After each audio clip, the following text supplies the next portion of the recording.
When I wrote a message just a few weeks ago regarding the shooting in Colorado, I didn't think that I would have to address another mass shooting so soon. Once again, our country was rocked by needless hatred and bloodshed. And while officials have been reluctant to speculate as to the specific reason the shooter went to a Sikh temple, they've been quick to note his involvement with white power groups. As members of the Jewish community, it's barely a leap for us to imagine that the shooter could have just as easily entered our own doors as the doors of a Sikh temple. Yes, anti-Semitic hate crimes have been down in recent years, but for most of us, the fear still lingers in the recesses of our mind.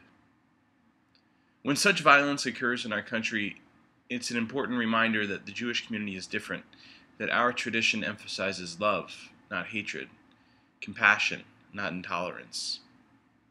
In this week's Torah portion, Ekev, we're reminded that God shows no favor and takes no bribe, but upholds the cause of the fatherless and the widow, and befriends the stranger, providing him with food and clothing.